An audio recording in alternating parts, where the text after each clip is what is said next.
Hello and welcome to my channel.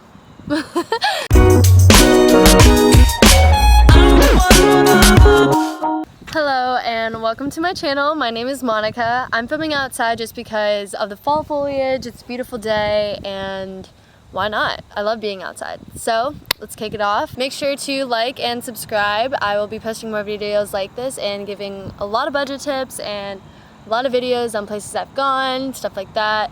So I'm about to tell you, I clap a lot.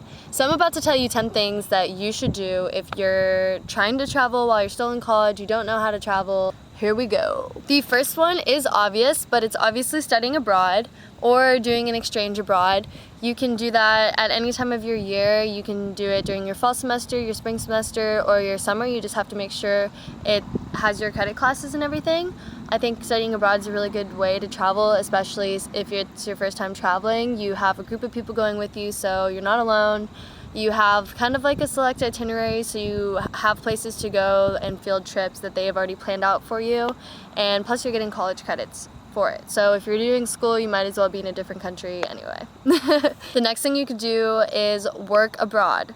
So you could do this by interning abroad. You could do like those internships where you pay for it. I don't necessarily recommend those unless you really need the experience and you do want it and you can't get one.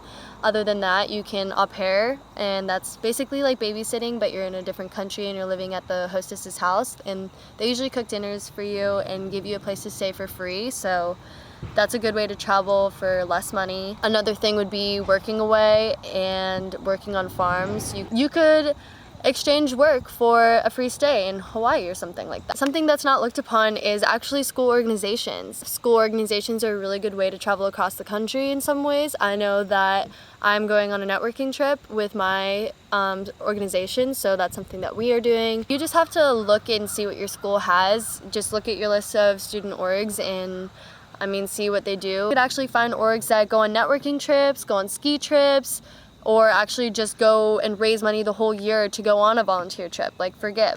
If you don't have a club that travels or does networking trips, make one. And you don't need all the money in the world, but you can fundraise, do car washes, do something, have passion, and make your travel happen. And that leads me to my next one, which is actually volunteering abroad.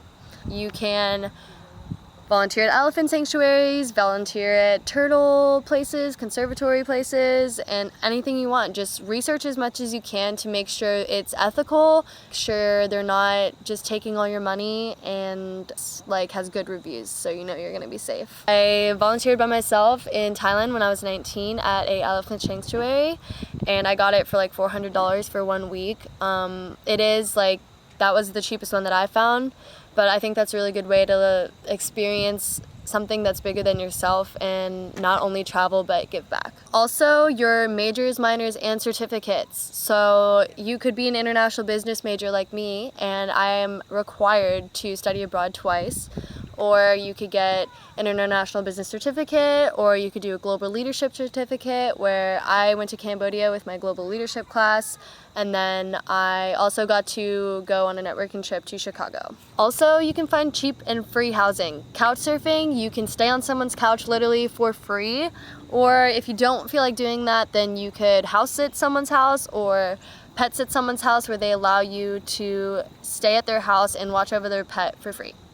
Those are things you could do to stay at places in different countries for free or in different places. Also, mission trips. If you are religious or if you want to be religious, you can do things like go with Habitat Humanity or go on just mission trips from your church, and they go places like Guatemala, Haiti, and all that stuff to help and do some relief. So why not travel and have a purpose for it?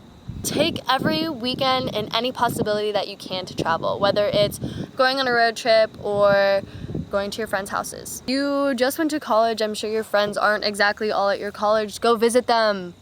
Do it. You could stay at theirs. I'm sure some people went to Florida or something. Try to find a weekend flight that just goes round trip and you can see your friend and you can travel to a different place. traveling doesn't always necessarily mean like going on a week trip or going on a month trip. It could be a weekend. So take a weekend off of school, work while you're in school. You obviously need money when you're traveling, so try to get as much income as you can, whether it's doing little odd jobs, freelancing, or doing stuff on Craigslist, but just be careful. Last tips I will give you pertains to how you spend your money and how much do you want to travel. You can't just want to travel and then go spend $100 at the bar every weekend. You have to see what you value more. Personally, I have stopped shopping a lot. I used to shop every weekend.